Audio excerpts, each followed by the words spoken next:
Installé dans le site de Gourmaka. Ouais, c'est de la part de Ayoub Adam, animateur de la zone de Gourmaka. Ouais, nous sommes venus pour la visite du champ-école. Nous sommes venus pour visiter les champs-écoles. C'était deux champs-écoles, un champ-école de sorgho et un champ-école de sésame. Ouais, au début, nous avons commencé tout d'abord par l'identification du site. Nous avons identifié le site de Gourmaka que nous allons mettre en œuvre le projet Adjilic. Une fois identifié les champs, on est venu faire la sensibilisation. Sensibilisation d'abord sur le projet, qui est le projet Adjilic, et sur l'objectif global du projet, sur sur la durée du projet qui est de 4 ans, et aussi sur le bailleur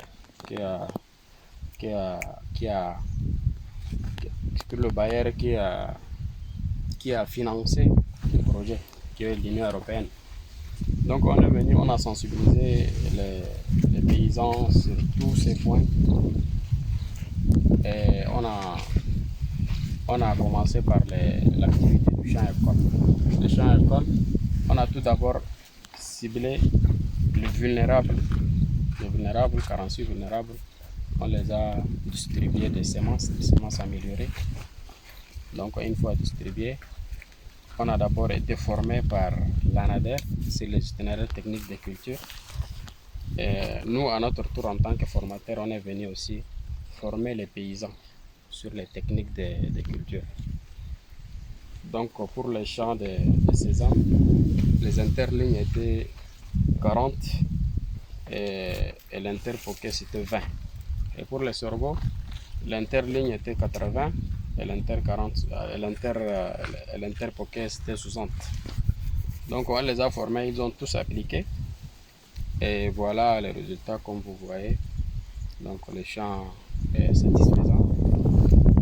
On espère un bon résultat, un bon rendement.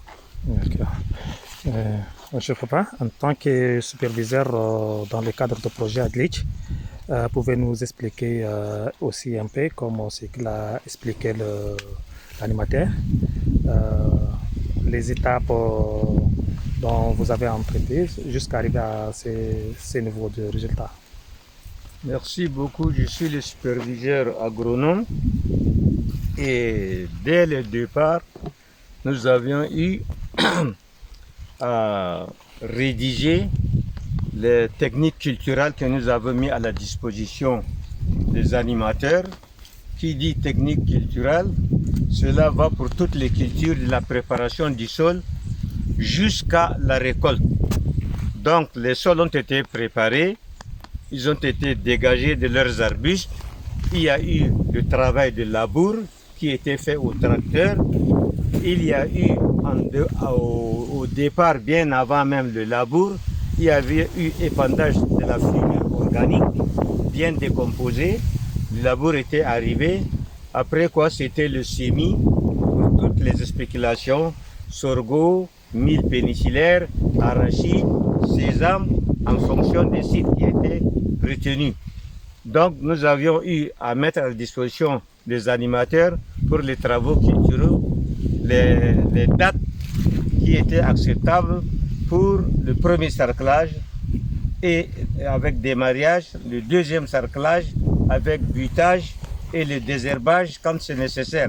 Donc nous avions fait tous ces travaux-là, ce qui a fait qu'aujourd'hui, nous sommes aujourd'hui à Gourmaka, dans le champ de sorgho, et vous voyez que la végétation est très luxuriante. Ça, on le constate même ici, bien que ces derniers jours, il y a un peu de rupture de pluie.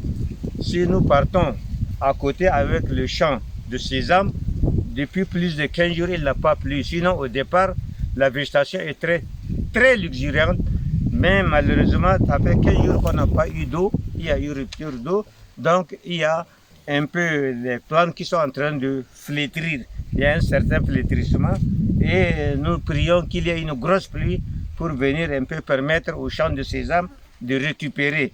Sinon, le champ de sésame actuellement est au stade floraison. Et s'il n'y a pas de pluie, nous risquons de de ne pas récolter ce que nous espérons. Le sorgho, vous le voyez, c'est déjà au stade formation des panicules, c'est-à-dire épiaison. Il y a déjà la floraison et la constitution des graines. Donc nous souhaitons qu'il y ait quand même une grosse pluie. Après cette pluie, avec le froid aidant, nous pensons que le champ de sorgho va couvrir son cycle comme il se doit. Je vous remercie. D'accord. Monsieur Aroup, bonjour. Bonjour. En tant que président de CDA et ADC et président d'un groupement, dont ici les champs écoles, vous avez suivi aussi les étapes de l'installation des champs écoles, aussi supervisé la distribution des semences. Pouvez un peu nous dire quelles sont vos impressions par rapport à l'intervention de l'ATPDI dans le cadre de la sécurité alimentaire? Bon, bonjour d'abord. Bonjour.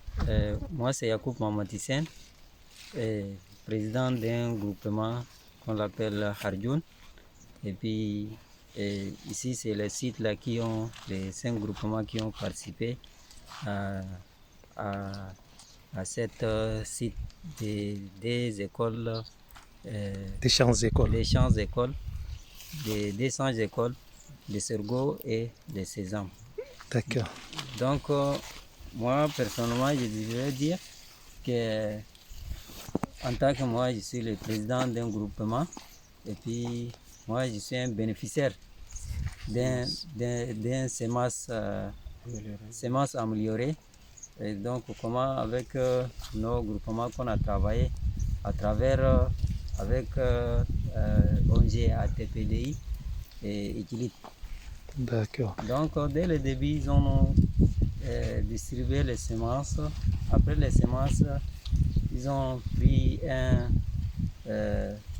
d'abord un calendrier qui est dès le début et puis à la fin, c'est la récolte maintenant. Donc, ils ont nous donné le calendrier et puis on a bien respectivement qu'on a respecté le calendrier. Et puis, et maintenant, voilà, les champs écoles, les 2 champs écoles sont même sites qui sont là. Et puis maintenant, nous voyons que le sorgho là, c'est un peu satisfaisant. Les sésames, quand même, il y a un manquement de l'eau. Ah oui, il y a un manquement de l'eau, 2 semaines. Aussi, on dit Dieu merci. Et nous attendons de l'eau beaucoup pour qu'on récolte bonnes semences. D'accord. Et quelle est l'appréciation de la communauté par rapport à ces champs écoles et leurs propres champs Est-ce qu'il y a une différence? Et aussi, vous allez nous dire un peu des étapes dont vous avez suivi pour l'installation des champs écoles. Est-ce qu'il y a eu des formations et quelles sont les interlignes et interpoquets que vous avez retenues et la leçon que vous avez tirée et pour partager, vulgariser avec la communauté? Donc, il y a une grande différence par rapport à notre champ et d'autres champs. Donc, il y a les différences qu'on a bien précisément, qu'on a établi les calendriers avec une formation. Donc, la formation sont suivantes. Au début, ils ont nous distribué la semence et après les semences, ils ont nous montré comment on va l'agriculture, comment s'améliore. Et puis, on a venu commencer les travaux. Il y a les interlignes et il y a les interpoquets qui nous ont montré. Donc, le sésame, c'est 40 sur 20 et les sorgho maintenant, c'est 60 sur 80, ce qu'on a travaillé. Et voilà, s'il y a les formations, il y aura bonne récolte. D'accord. Et est-ce que les paysans sont prêts à faire appliquer cette technique dès l'année prochaine dans leur propre champ? Ça, c'est précisément, c'est oui. Hein. C'est oui. Et surtout la population de Gourmaka, ils sont prêts à accueillir les ONG et ils sont prêts à accueillir les nouvelles techniques culturelles. Les nouvelles techniques suivantes et nouvelles cultures. D'accord. Euh, Et quel est votre message pour l'ATPDI et le Bayer qui est l'Union européenne et aussi SAN qui a facilité cette acquisition des subventions? bon, mon message, je devrais dire, c'est une grande merci d'abord autour de Gourmaka, les ATPDI et l'Union européenne et les SAM. Nous souhaitons les années à venir que la population de Gourmaka est prête avec ces projets. D'accord. Et quand même venir de plus de nouvelles idées qui nous aident et puis la population prête à accueillir encore de plus. D'accord. Avant de finir, j'allais poser aussi la question. Vous êtes combien dans votre groupement et quels sont vos objectifs du groupement? Quels sont vos